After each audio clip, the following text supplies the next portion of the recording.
Assalamualaikum warahmatullahi wabarakatuh.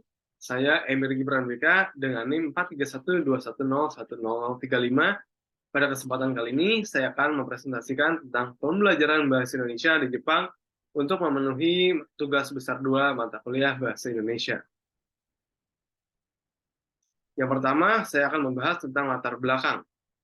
Bahasa Indonesia merupakan alat komunikasi yang digunakan oleh masyarakat Indonesia untuk keperluan berkomunikasi dan berinteraksi. Bahasa Indonesia juga merupakan bahasa nasional dan bahasa resmi di Indonesia. Dalam pembelajaran bahasa Indonesia, terdapat 4 keterampilan berbahasa, yaitu keterampilan menyimak, membaca, berbicara, dan menulis. Seluruh keterampilan berbahasa tersebut memiliki kaitan, sehingga tidak dapat dipisahkan antara satu dengan yang lainnya. Bahasa Indonesia nyatanya tidak hanya digunakan oleh orang Indonesia saja, namun juga oleh orang di mancanegara yang disebut sebagai penutur asing. Terdapat beberapa universitas di Indonesia yang menyediakan jurusan dan bahasa sastra Jepang sebagai pilihan program studinya. Namun, masih banyak orang yang belum mengetahui bahwa bahasa Indonesia juga masuk dalam mata kuliah dan program studi di 800 universitas di Jepang. Dari 800 tersebut, 75 universitas dan akademi mengakomodir pembelajaran bahasa Indonesia. 7 universitas dan 2 akademi diantaranya menyediakan jurusan bahasa Indonesia atau program studi bahasa Indonesia.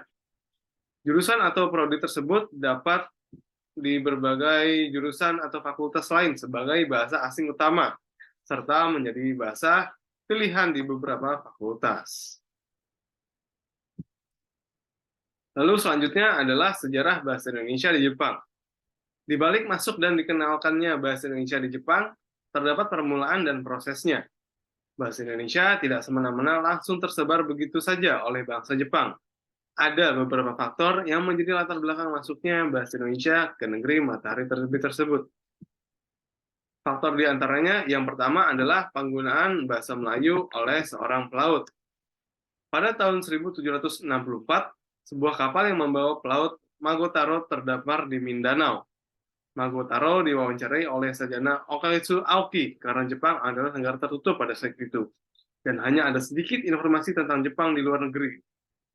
Peneliti barat yang ingin menimba ilmu dan mencoba mengumpulkan data dari berbagai sumber, mengambil informasi dari hasil wawancara dengan Okikazu Aoki. Berdasarkan hasil wawancaranya, Aoki mencantumkan kata-kata Melayu Jepang. Melalui daftar inilah orang Jepang pertama kali mengenal bahasa Melayu dan nantinya akan mengenal bahasa Indonesia. Lalu yang kedua adalah dibukanya sekolah bahasa di Jepang. 30 tahun setelah restorasi Meiji, atau tepatnya pada tahun 1868, pemerintah Jepang mendirikan sekolah bahasa di Tokyo pada tahun 1898. Bahasa yang diajarkan pada waktu itu terbatas pada bahasa Inggris. Namun 10 tahun kemudian, tepatnya pada tahun 1908, pemerintah mulai membentuk Rumpun Bahasa Melayu. Departemen ini dibuat karena pemerintah menerima banyak data tentang Indonesia, negara yang kaya akan sumber daya alam. Kemudian pada tahun 1900, didirikan sekolah bahasa di Tokyo yang bernama Tokushu University. Kemudian 21 tahun berselang, Osaka University didirikan di kota Osaka, Jepang. Lalu yang ketiga adalah didirikannya Komisi Bahasa Indonesia. Selama Perang Dunia Kedua, tepatnya pada bulan Oktober tahun 1942, pemerintah Jepang membentuk Komisi Bahasa Indonesia di Indonesia. Melalui berbagai proses, orang Jepang perlahan memiliki ketertarikan terhadap bahasa Indonesia.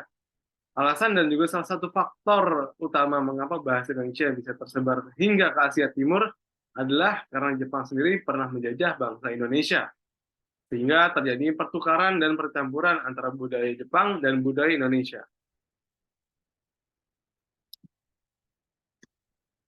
Kemudian permulaan pembelajaran bahasa Indonesia di Jepang.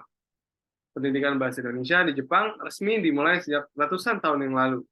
Padahal orang Jepang sudah mengenalnya sejak tahun 1700-an.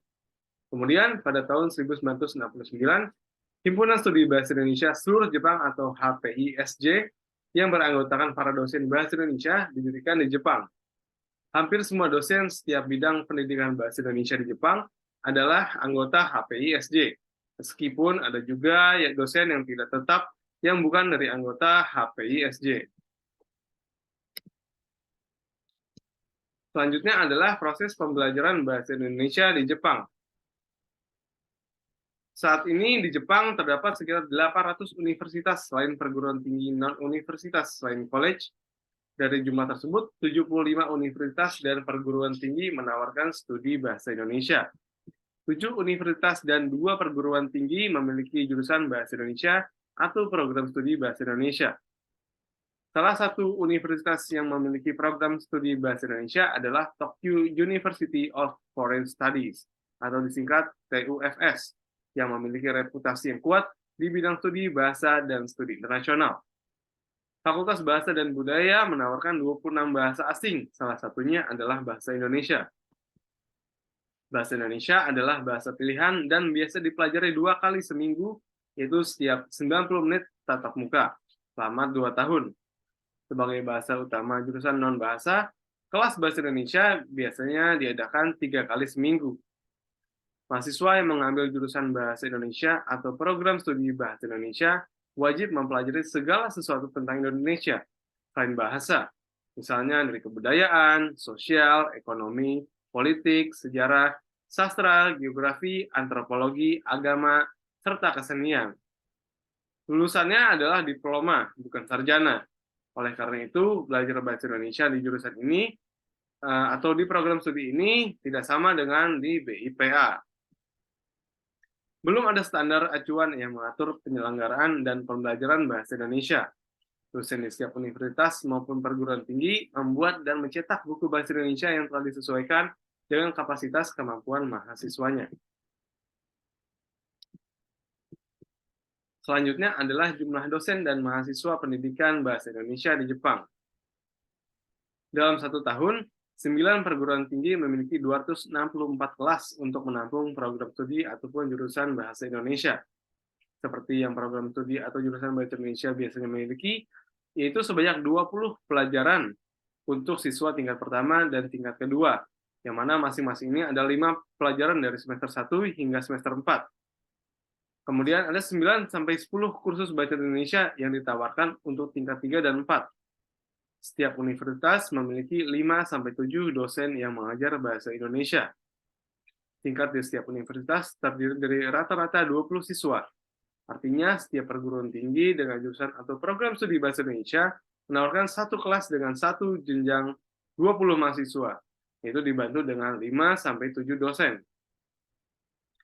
Maka dapat diambil kesimpulan bahwa di setiap jurusan atau program studi bahasa Indonesia memiliki hubungan antara mahasiswa dan dosen yang lebih dekat apabila dibandingkan dengan kelas bahasa pilihan.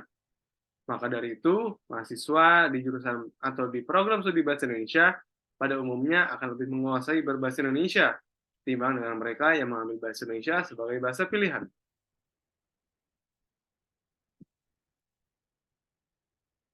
Dapat diambil kesimpulan dari presentasi saya adalah bahwa masuknya bahasa Indonesia ke Jepang dipengaruhi oleh berbagai faktor, yaitu salah satunya adalah pelaut Jepang yang menjajaki tanah Melayu, sehingga membuat orang-orang di luar negeri, atau khususnya orang Jepang, mulai mempelajari bahasa Indonesia.